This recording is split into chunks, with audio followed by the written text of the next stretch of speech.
We have all had at least one great leader in our career, someone that inspired us. All great leaders are different, but they also have many attributes in common. In today's episode of The Leadership Project, I'm joined by Scott Mautz. You may recognise Scott from his multiple courses on LinkedIn Learning. Today, Scott shares with us how to become mentally strong through habit building, how to silence our negative inner chatter, and how to become a great leader. This entire interview is like a highlight reel. Stay tuned as Scott has a special gift for all of our listeners at the end of the show. Hey everyone, and welcome back to The Leadership Project. I'm greatly honoured today to be joined by Scott Mautz. Scott is the founder and CEO of Profound Performance, and he's an inspiring keynote speaker and a prolific LinkedIn learning instructor. So you might have seen his face before or heard his voice if you're, like me, someone that consumes a lot of educational content on platforms like LinkedIn. He's also an award-winning author of multiple books, Make It Matter, Find the Fire, Leading from the Middle, and his latest book, which I'm excited to say gets launched tomorrow at the time that we're recording this episode, called The Mentally Strong Leader. And our focus is predominantly going to be on that final one, his new book, The Mentally Strong Leader. And there's going to be something in this for all of us. We all need to be more mentally strong if we're going to be impactful and inspiring leaders in our teams and in our organizations. So I'm really excited about today's conversation. Without any further ado, Scott, I would love it if you would introduce yourself to the audience. And I'd love to know a little bit of a flavor of what inspired you into this work. To use some of your Make It Matter work, where do you find purpose? Where do you find the impact that inspires you to do what you do every day? Hello, Mick, and hello, everybody out there. So it's such a pleasure to be on the show today. And, I'll tell you, I think I find a lot of purpose and meaning in what I'm doing today, Mick, because it ultimately is a platform that allows me to broaden my ability to make a difference, obviously with the written and the spoken word. And I was in corporate for quite a while, for about 3 decades.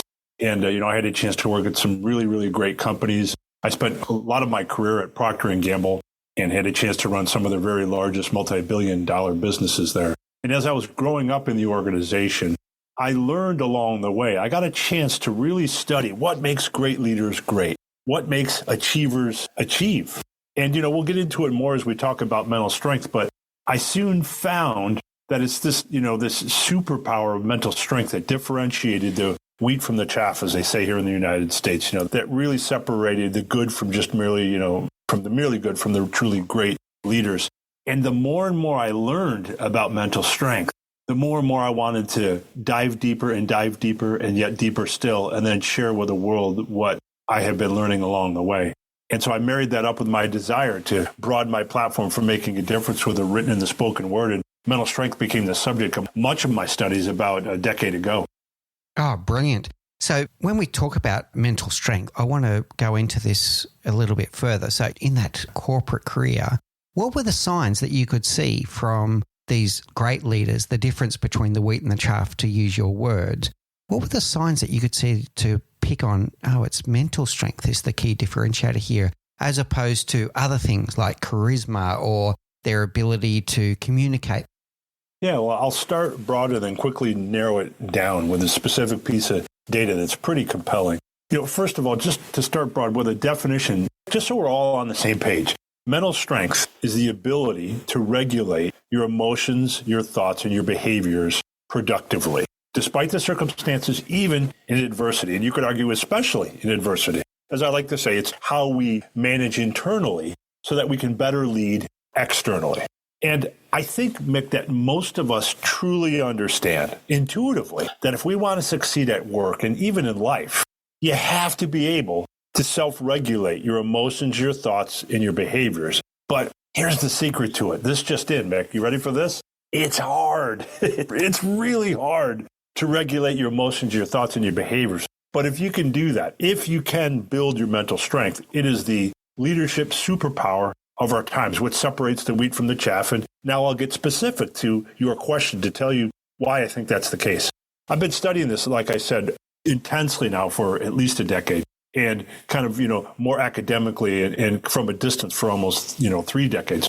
One piece of research I conducted in particular, amongst all the research I did, really brought this concept into focus. What separates the wheat from the chaff? And that was this. I asked just over 3,000 executives in one piece of research I conducted a simple question. Thinking of the highest achieving organizations that you've ever been a part of that overcame the most obstacles, what were the attributes of the key leader at that time? And check this out, Mick.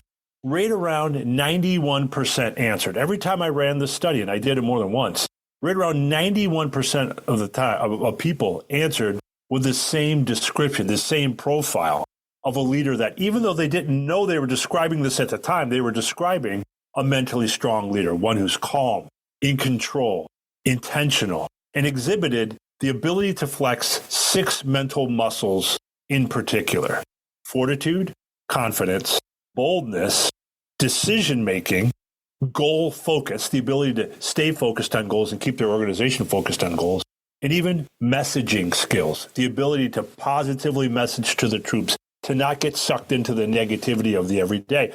So over and over again, Mick, to answer your question very directly now, we saw in our data that people kept describing the same type of leader, a mentally strong leader, when they were describing organizations that were super high achieving, especially in the face of adversity. It's when I knew that I was onto something. And then I kept reconfirming it over and over again as I ran a 3,000K plot, summary and testing data points. It just kept coming back the same thing over and over again.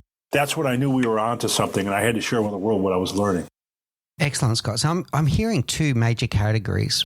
Firstly, I want to unpack those 6 as we go through the conversation. But the 2 major categories I'm hearing so far is the regulation of emotion and this resilience, the resilience to bounce back. And it seems to become even more finely or sharply focused that these attributes come to the fore in times of adversity. They might always be there, but it becomes even more important in a crisis or when the team has their back against the wall. That's when this comes through. Now, I'm going to throw some dilemmas or dichotomies at you here. What you're sharing is my lived experience as well. All of the great leaders that I've had in the past, that is one of their characteristics. They're the ones that do somehow remain calm in a storm. They are often the last person to speak. They'll, in a crisis where everyone else is in a panic and throwing ideas across the table, they'll somehow be sitting there absorbing the whole thing. And it could be a 3-hour meeting. Then they'll speak up at the end and they'll say 3 things and everyone will turn to them and go, yeah, that's it. That's it. You just brought fire from the mountain. Yeah. Yeah, exactly. Right. Now, here's the dichotomy I want to throw at you. We also teach people in the leadership world that leaders should be authentic and vulnerable. And there's reasons for that as well. How do we balance this, knowing when we need to be regulated, emotionally strong, and then also knowing when we need to show a bit of our vulnerable self and be authentic and share, even if we do have that fire going on inside us? How do we know when to let it out and when to make sure that we are the one that's like the duck swimming across water, but the feet are going at 1,000,000 miles an hour under the water? Yeah, that's right. And you made an important point, Mick, which is mental strength is not about starting with being someone else. It starts with being your true, authentic self. We need to double and triple underscore that because in a way, you're not mentally strong if what you're projecting is what you think the world needs to see from you. Yes, self-regulation is absolutely important. It's central to mental strength, but it has to be grounded in a balance of authenticity and come from a right place. There's just times where, it's matters of degrees, dialing up and down the authenticity that you express to the world. It's always there at the core. You just have to be smart about how it shows up. I'll give you an example, if I may. So let's say that authentically, you're very passionate, you're very emotional, and you tend to get caught up in the moment, and you just want the authentic you to come out. You want your anger to show because you're passionate. You want to let the other person know, even if it's not productive, you want to let them know, hey, look, you're wrong, I'm right, I disagree. Here's what, damn the torpedoes, whatever the cost, you want that authentic you to come out. But in truth, we know that while you can have authenticity show, sometimes you have to have self-regulating mechanisms in place so it remains productive. So for this person, in case, it would just be an adjustment. I'd ask you to start with your authentic self. But remember, there are ways that you can navigate your negative emotions in the moment while still being true to who you are. For example, in the Mentally Strong Leader of the book, I share a tool called the redirect rhythm. And I've been teaching it for years, Mick. and I'll teach it to your audience right now. They could start it the second that they stop listening to this podcast, wherever that might be. It's 4 steps that you learn when you practice this over time. They become almost instantaneous, so that you can control your negative emotions in the moment while letting the authentic you breathe and come out. Here's what those 4 steps are in the process I call the redirect rhythm. First, in that moment, you can feel your heat rising. You want that authentic you to come out, but you know it might not be productive. First step is you have to create space. It's the classic. We've all heard it before. You have to stop and take a breath. And yes, Scott, I know that. I know we have to take a breath. Here's what you might not know. The science behind why you should take a breath. Because what happens, Mick, is when you take a breath and you pause, in that moment you're feeling angry, you create distance from the intensity of the emotion that you're feeling. That's taking your authenticity and skewing it to a place where it's not productive. And when you can do that, you're trying to break the gravitational pull of the emotion that's dragging you someplace that's not productive. Even if it's an element of the authentic you, it's dragging you to a place that is simply not productive. You take a breath. You understand that. You're able to breathe better. Your psyche calms down. This is, in fact, why many martial arts instructors tell their students to train with a mouthful of water so that it forces them to breathe, slow down their pace, not get too aggressive with their movements, be able to think. So first, you take a breath. Second, you name the emotion. Okay, I took a breath. What's really going on here? Why am I so frustrated? Let's say, Mick, you and I are talking and my temperature is rising. And I say to you, okay, all right, taking a breath. What's going on? Mick and I don't agree. He doesn't get my point of view, and I'm really, really frustrated with him right now. Boom, you go to the final 2 steps, which are reassess and redirect. You then ask yourself, okay, I'm going to name the emotion. I'm naming it frustration. And I understand authentically, I want to just rip his head off because that's who I am. But I understand here that what I'm feeling, what's really happening is I'm frustrated with Mick because I'm not doing a good enough job explaining my point of view. So I'm going to, reassessing that, I'm going to redirect. I'm going to take a pause, and I'm going to try again calmly to explain to Mick what it is I'm trying to get across. So when you take these 4 steps, you create space, you name the emotion, you reassess where you're at, and you redirect your attention and your emotion. None of that requires you to be inauthentically you, Mick. It just helps self-regulate in a way that authentic you can show up more productively. Does that make sense? It does, Scott. Let me play back to you a few things that I'm taking from that. First of all, about the societal expectation that you spoke about, whether we're showing up as a leader going, oh, this is what the team expect of me today. That's exhausting if we're doing that every day. So let's show up as being true to ourselves. I really love that. The second one is I'm hearing that it can be congruent. It can be congruent to be ourselves and still regulate our emotions. And what was jumping into my head is one of my favorite quotes. I'm going to ask you at the end of the show, what's your favorite quote? One of my favorite quotes is from Aristotle, and I'm not going to get it perfectly right because it's very long, but anyone can be angry. That is easy. But to be angry with the right person at the right time for the right reason, to the right degree and in the right way, that is not easy. So you're not saying regulation doesn't mean not to be, and you can insert any emotion. I'm using angry today because that's the quote. You can insert any emotion in that. And there's a time and a place and a way and a method for bringing that emotion to the table. And then your redirect rhythm. I think that's our first big takeaway for today's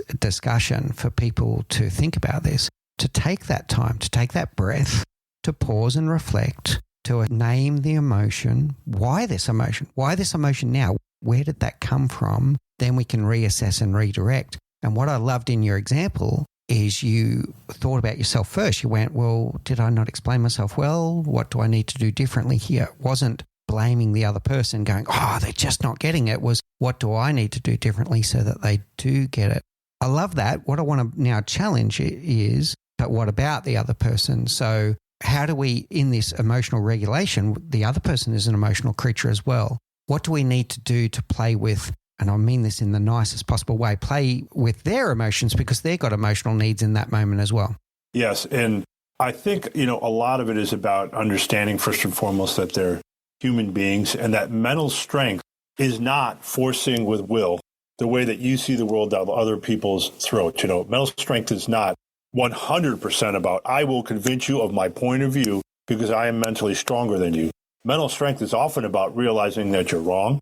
Mental strength is about vulnerability. Mental strength is about compassion and understanding that when you're listening to someone, that you should be pressing record in your mind, REC, which is also an acronym that I talk about in the book, The Mentally Strong Leader, which is when you're about to listen to someone, even someone you're in a heated discussion with that you don't agree with, press record button. First of all, meaning you want the world, if you were in this discussion with this person and you were going to be on video, how do you want to show up for the world to see? How do you want that recording to show up? Well, with three things, REC, respect, empathy, and curiosity.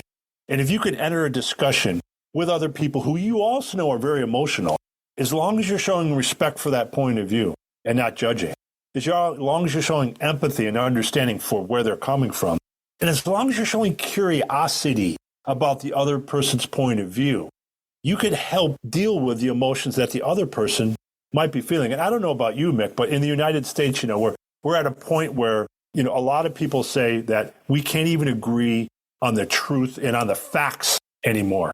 We become such a divided nation. And I'll leave it to the listeners to decide whether or not that's true. Some would say that maybe that is.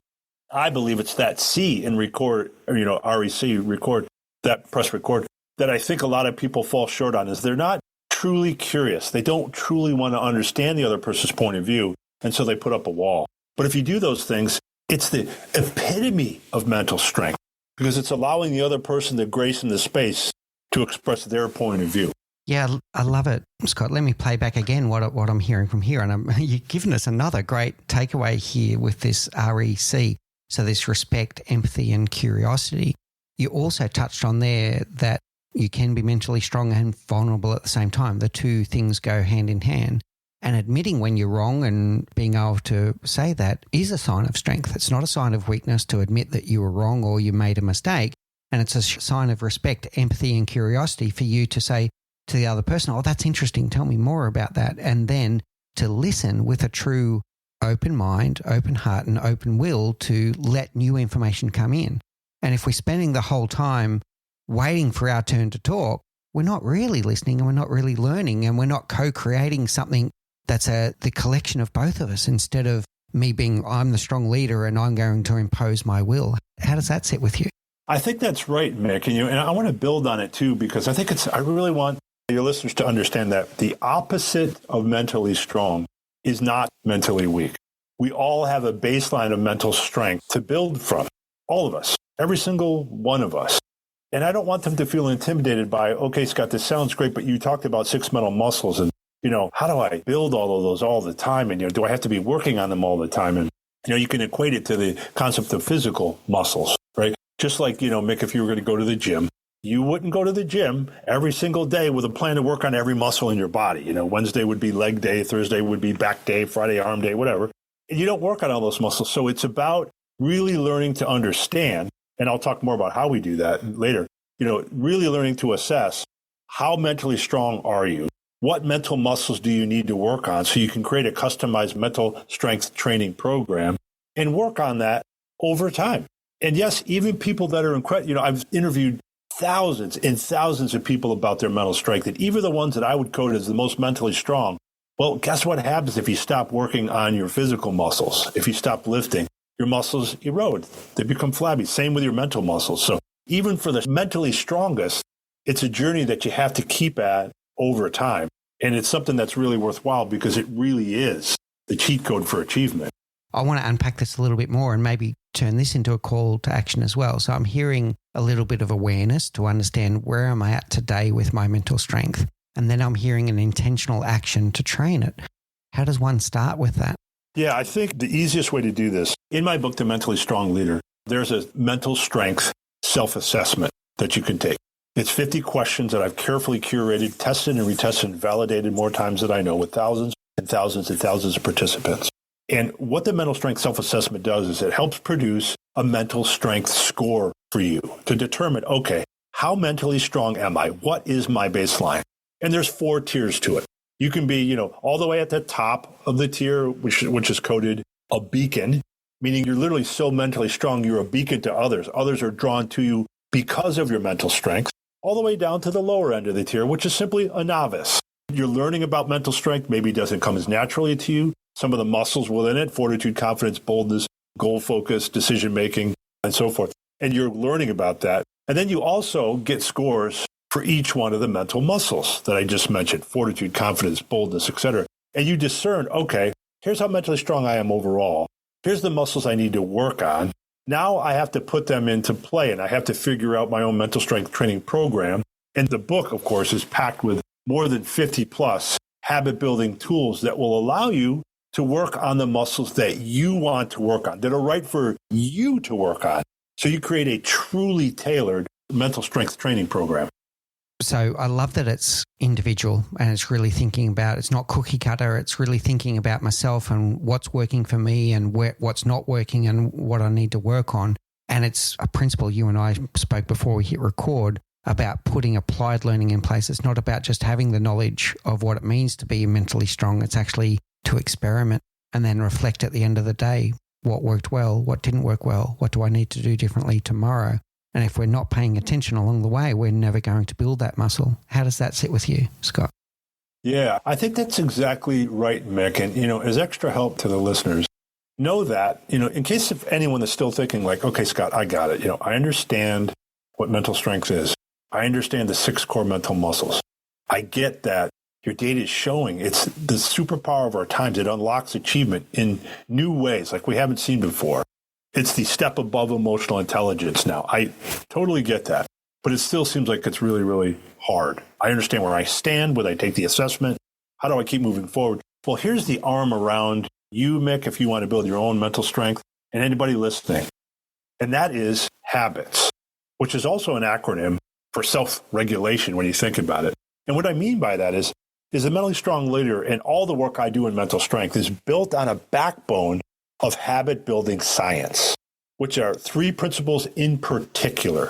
If you want to build a habit, in this case, leverage one of the 50 tools of the mentally strong leader to build a habit of greater fortitude or greater confidence or greater boldness, so on for mental strength. 3 things have to be true. You have to have repetitions. Just like if you want to build your arm muscles, you can't go in and do 1 set of curls and call it a day. You have to do repetitions to build that. Same with a mental muscle.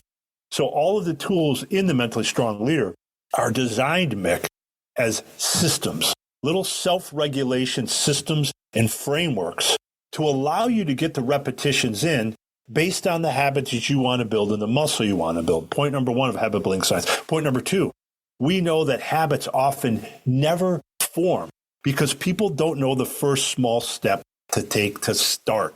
There's a scientific name for this. It's called the Zeigarnik effect, which literally says the more able you are to just get going, just take that first step, you are dramatically more likely to complete a task or build a habit just by getting started. People say, great, but I don't know where to start. So in Mentally Strong Leader, you will know the first small step you should take for whatever habit you want to build. And then the third point of habit building science is what habit happens, Mick, in moments of weakness. Will the habit stick or not? And so for every habit you're trying to build in the Mentally Strong Leader, there's a section titled In Moments of Weakness to tell you exactly what to do if things start to break down. So if you're trying to build your confidence muscle, and you're generally a pretty confident guy, Mick, but you have a bad meeting with your boss, and you come out feeling like a loser and your confidence starts to spiral down, that habit, that muscle weakens, and the habit will be broken if you don't know what to do in those very human moments of weakness that we all have. In the Mentally Strong Leader, it will tell you what to do when those moments occur so you can stay on the right path towards building that new habit. Yeah, I love it, Scott. And I think this applies to any habit, but it's really powerful when it comes to these mental strength habits, all right? So we need the repetitions, so we need to stick to it and keep building. We need to know how to start, and so many people, it's inaction or fear that stops them from beginning. So I want to maybe talk about that a bit later as well. But then also knowing what are you going to do when you have a bad day? And I think this is a fundamental difference between high performers and let's call it the rest of us for a moment, Scott, is a high performer when they have a bad day, they don't just go, oh, well, that's it. I've blown it now. I'm no good at this. And they never try again. They actually come back tomorrow with a tool. And I love that you've got guidance in your book about how to do this. You get back on the horse the next day and you go again. So we're back at this resilience. That's right. That's what mentally strong leaders do. Yeah, that's right, Mick. Now, one I'm really curious about, Scott, and I picked this up in one of your LinkedIn learning programs, the 10 Habits of Mentally Strong People. I think the very first one was don't beat yourself up. So there's a challenge here because we're saying self-reflect, we're saying pay attention, we're saying to do these things. How do we do it in a way that we don't beat ourselves up and make it a spiral instead of a virtuous cycle?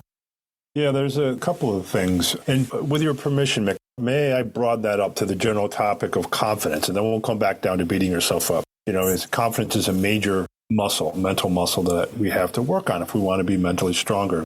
In the Mentally Strong Leader, I talk about there's two tools, I think, that are very, very powerful, and they circle around what you're poking at, this tendency we have to beat ourselves up with negative inner chatter. The first thing you have to monitor is your relationship with doubt if you want to be mentally strong. Then you also have to be able to monitor your relationship with yourself, and I'll explain both. First of all, let's think about that for a second, because that's a really big sentence. I'm asking your listeners to monitor their relationship with doubt. It's a profound ask because it presumes they have a relationship with doubt. And Mick, I'm here to tell you, we all do. We might not think about it that way, but even the most confident people that I have interviewed in my thousands and thousands of interviews, Mick, I'm telling you, that none of them will say confidence is the absence of doubt. That is not what it is. It's your ability to understand what your relationship with doubt is and how will you monitor and control it. So, in the book, I talk about the doubt continuum. You could be on one side of that, which is you're purely self-confident. You could be on the other side of that, which is you're paralyzed by a fear of failure.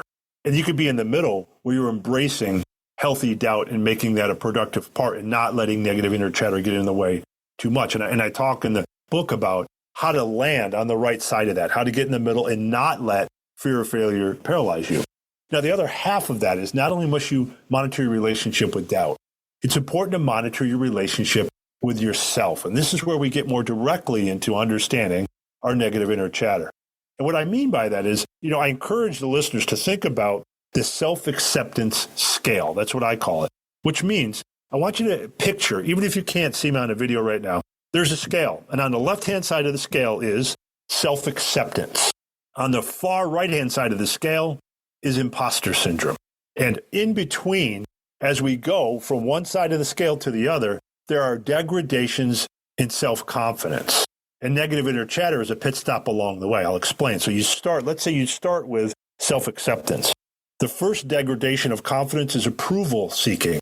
You start chasing approval instead of authenticity. I still have to work on this, and I teach this stuff. The next degradation on the spectrum is when you start comparing to others. You start forgetting that the only comparison that matters is to who you were yesterday and whether or not you're becoming a better version of yourself. An even nastier degradation of our confidence is when we get to beating ourselves up with negative inner chatter. And I'll come back to that with a specific solve for that. But I want your listeners to understand that negative inner chatter is just one piece of the degradation that happens as we move towards a lack of self-acceptance. So not only can you be engaged in negative inner chatter, farther along the spectrum, one more notch is this belief that you're not enough. And Mick, I want to stop for a second on the spectrum that I'm describing for just a second to say this to your listeners. If you're watching, please look me in the eye. I'll even take my readers off because I have a hard time seeing anything these days without these. Because I want to look right in the camera and I want you to look at me and I want you to hear what I say. You are enough. And you don't have to take on everything by yourself.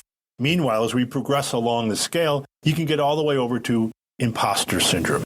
Now, in the middle of that, we can go back to the negative inner chatter, and I could talk about a specific tool to overcome that. But let me pause for a second, Mick, to make sure that I've placed for you negative inner chatter in a universe of degradations that can happen to us as we go farther from self-acceptance and become less and less confident. Does this make sense? Is it sitting with you? Absolutely. And I'm going to say to the audience, if you didn't do what Scott was just saying, really pay attention to that. Maybe even listen to this episode a few times and play that part over and over again. First of all, you are enough. Thank you for saying that. Everyone needs to hear that. Everyone needs to tell themselves that every day. I'm going to play back to you some of the things I'm hearing here, Scott. So about this confidence, the confidence to get started, or even the confidence to keep going when things don't go to plan. And you spoke about, I talk about courage. Courage is not the absence of fear. It's acting despite fear. And you're saying confidence is not the absence of doubt. It's acting despite the doubt. Now, let's talk about that. It might start with self-doubt, but in that continuum, I'm hearing you spoke about this very early in our interview, to stop worrying about the external factors so much and worrying about what other people think. What I'm hearing from you is we almost start, it's the fear of judgment. The fear of judgment that's stopping us from acting, fearing what others will think of us. But we're playing the whole thing out in our head before we even open our mouth is what I'm taking from you, Scott. So we're prejudging ourselves even before we act, and that's stopping us from acting. And that's, I'm going to say, robbing other people from their opportunity to actually give us a response. We're already going, oh, I'm not going to say this because Scott will think less of me. I've prejudged your reaction to my action, and then nothing happens. That's exactly right. And then our inner voice begins to drown ourselves out. And, I've even found it very helpful, Mick, to name my unhelpful negative inner voice. I picture it as a dragon. I've named it vulgar. It most often takes the form, for me, in the case of comparison, right? Most often that I will compare to others that aren't relevant to me, and I'll spiral down because of that, remembering that I teach the opposite of that.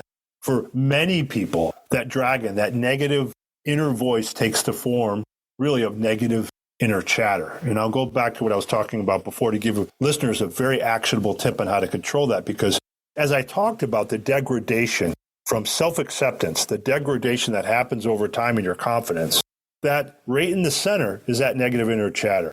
And while intensity, it's in the middle of the scale, in frequency, it's probably the most frequent disruptor of our confidence that we know of from our data.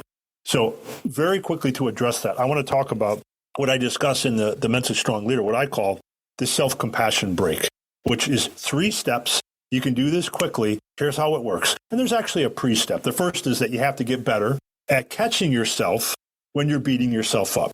Sometimes I'll be doing it for 2 or 3 minutes, Mick, like I'll get off of I'm doing a keynote and, no one could have possibly noticed the mistake that I made because it was so minor, but I'll be picking at it afterwards and I'll be, I'm such a jerk. I should have done this and that. And then I realize, oh my gosh, I've been beating myself up. So we have to catch ourselves first, be better at that. Then you go into 3 steps. Very simple. First, in that moment, you catch yourself beating yourself up. Guess what? Stop beating yourself up for beating yourself up. It happens. You don't have to say, oh, I'm an idiot. Here I am doing it again. It's life. We all do it. I teach this stuff. I still do it, Mick. Step 1, stop beating yourself up for beating yourself up. Step 2, in that moment, instead, switch to talking to yourself like a friend in need. It is a powerful, simple thing to do. Let me demonstrate. Mick, let me ask you a question for the second step. If you and I were having a discussion and I came to you and I was clearly looking for empathy and compassion from you, right? And I began to tell you a story about how I really blew a meeting at work. And I sounded like an idiot in front of my boss. And I didn't have all the answers that I wanted to. And I felt like a jerk. And I'm telling you this story. And I'm clearly looking for compassion. Would you do this to me? Would you stop 5 minutes in and say, Scott, I've heard enough. I've come to the conclusion that you're a complete loser and idiot. Would you do that to me? I don't think you would do that to me. I don't think you would talk to a friend in need. No, definitely not. But we do it in our own mind, right? That's right. I don't think you would talk to a friend in need that way. So that begs the question, why would you talk to yourself that way then? Which leads us to the third and final step that, if you want to help stop the negative inner chatter, you have to remember the 90-10 rule. Step 3, and it's very important. 90-10 is a ratio that you can use for how you value yourself, the value you place on yourself. Instead of beating yourself up, remember 90-10. How I value myself should be based 90% on self-worth, 10% on assigned worth. How you value yourself should be based 90% on self-worth, self-appreciation, self-love, self-respect, 10% on assigned worth, what other people think of you. And sometimes, Mick, people will tell me, Scott, but shouldn't you be teaching the 100-0 rule to stop negative inner chatter? 100% of the time, the way you value yourself should only be based on what you think. Well, that's a nice thought, but it doesn't work in reality. In truth, we all need that 10%, that occasional slice of external validation to tell us that we're valued and valuable, worthy and worthwhile. The problem arises, Mick, when we begin, as I mentioned earlier, to chase approval instead of authenticity. The problem arises when we focus on winning love rather than giving love.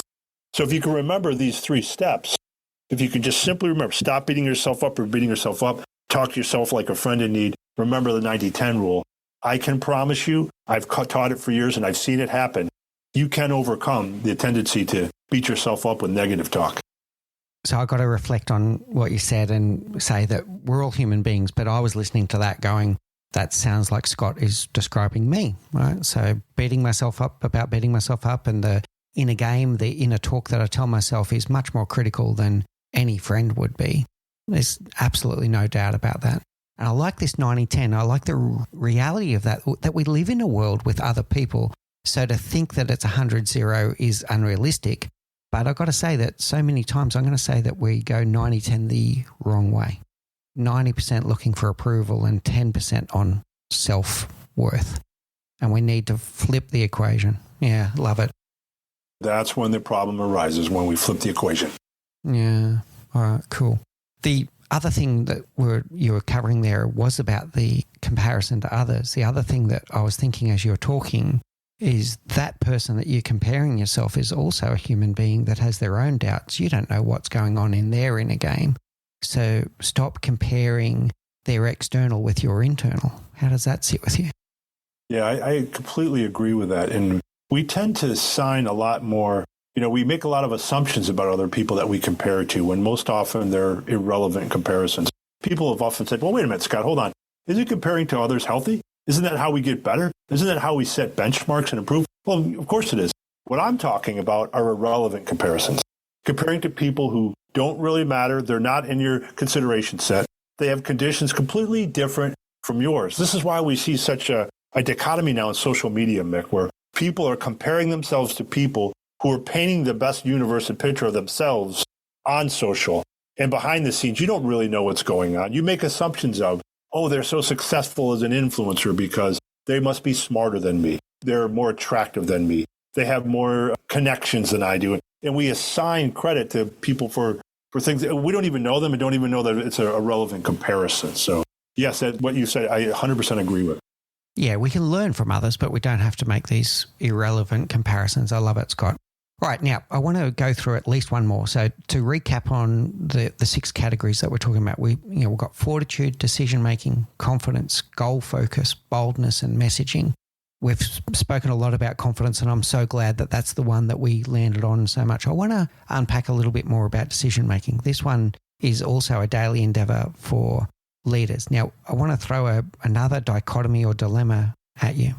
We teach leaders that they need to be more inclusive, right? And there's reasons for that. It enriches decision-making, diversity of thought, but it also inspires people to take great ownership if they feel like their fingerprints are written all over the solution or the decision that's being made. But then we can flip too far to that and we'll get accused as a leader, sorry to be very blunt here, of being indecisive. How does one govern when to be decisive and forthright, almost authoritarian, versus inclusive to the degree of laissez-faire and then people say, oh, the leader's indecisive? How do we balance that? Yeah, I think first and foremost, it's important to learn that at some point, leaders must lead. They must do so unswervingly. They must make the call. That's what they're paid to do. And of course, the better leaders are inclusive and they seek out a variety of thought and an opinion up to a point. There's a different take on inclusion that has to intersect with decision making. And you can show up as incredibly inclusive as a decision maker without overextending and continually, what do you think? What do you think? And dragging on the decision over and over and over again, where the universe is waiting and you're getting too much input and spinning. There's a different way you can be inclusive. A couple of ways. One of them is to make sure you're extracting decision-making bias from the process, which is a different form of not being inclusive in the way it shows up. I'll give you an example. In the Mentally Strong Leader, I talk about the top biases that can totally skew the way we see the world and force us to not think inclusively about the quality of our decision. Let me give you a simple example. Maybe the most common one is what's known as confirmation bias, right? That tendency where we will look for the information we want to confirm the conclusion that we want to make. And you invite people in to challenge your point of view to help that, up to a point where you absolutely have to decide. You have to understand that you're going to have to accept inevitabilities sooner, that while you're seeking to confirm what you want, maybe what you want is the opposite of that. What you should do is the opposite of that. You have to accept that inevitability sooner. So I go into quite deeply about how to avoid decision-making biases and be inclusive in decision-making in that way as well. Does that make sense to you, Mick? Yeah, it really does. So, yeah, if we just collect ideas every day, we'll never make any decisions. So we do need to have that inclusiveness. We need to have that diversity of thought. The things that were jumping to my mind when I was hearing you is to make sure that we are truly listening with an open mind and an open will and an open heart, and not just hearing what we want to hear. So we are considering those inputs that we're getting from others. But then once you've done that, you need to get on with it. You need to make a decision. And I'm going to say this might be in your messaging one, then be able to communicate that decision as well in a way that's inclusive. That's exactly right. The old debate, decide, commit. Right, Mick? Yeah, good one. Yeah, really good. All right, brilliant. Now, honestly, Scott, I said to you before we hit record, we could do 27 episodes together. I'm quite certain of that. We could keep on talking for hours and hours and hours, and then people wouldn't buy your book. So we need people to go out and buy your book and take their life in their own hands. I'll recap a little bit, and then I want to go to our rapid round, which is the final 4 questions that we ask all of our guests. So great leaders do regulate their emotions. They are resilient, even in adversity.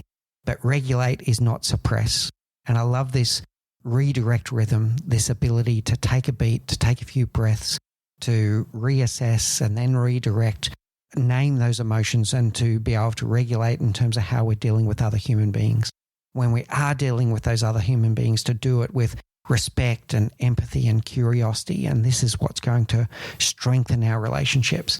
That mental strength is a habit that we need to build, do those repetitions to make sure that we're paying attention to what's working and not working, and put in the work to become more mentally strong every day. But to do so in a way that's mastering our inner game. So make sure that we're not beating ourselves up. Make sure that we are focusing on this 90-10. That's a huge takeaway for me to think about. You are in a world with other human beings, so don't think it's all self-worth and nothing else, but 90% self-worth, 10% approval from others and the way that you interact with others. This is what's going to make you stronger. I encourage everyone to go out, get the book. It comes into these categories: fortitude, decision-making, confidence, goal focus, boldness, messaging. And I'm going to test the audience and say all of the characteristics of the great leaders that everyone's had one. You've all had one leader in your life that has really inspired you and gone, that's it. These are the characteristics that Scott is talking about that are the differences between those great leaders and the other group that maybe left you less inspired and demotivated, etc. It's this ability to regulate, be resilient, to be calm in a storm. And Scott is giving you the tips here and in his book on how you can do that too.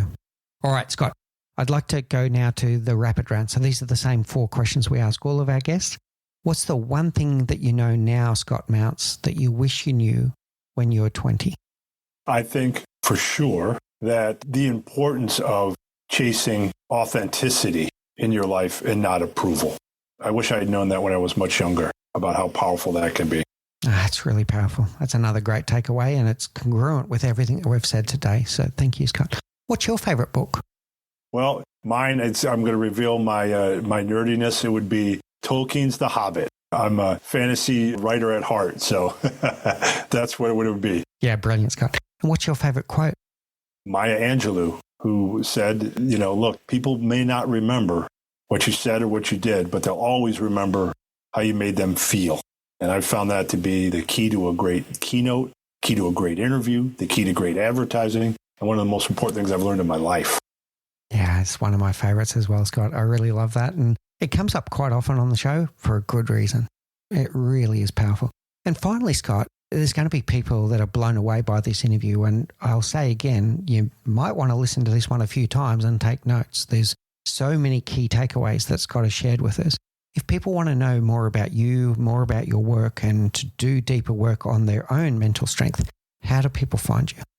Yeah, you can find me at scottmautz.com, SCOTTMAUTZ.com or Z.com as for the folks in the United States. And you can find out, the keynotes that I give, the workshops I do, the trainings I do. You can, find the Mentally Strong Leader book there. And, I also want to point out I have a gift lined up for your listeners in wherever they be, wherever in the world, whether it's Australia, United States, wherever. If you go to scottmautz.com/mentally-strong-gift, you can download a free 60-page PDF that includes the mental strength self-assessment that I was talking about earlier, in case if you want to get a fast head start, that allows you to figure out your overall mental strength score and score by mental muscle, as well as it's filled with prompts and questions that will help you get the most out of the book, The Mentally Strong Leader. So that's 60-page PDF for free if you go to scottmautz.com/mentally-strong-gift.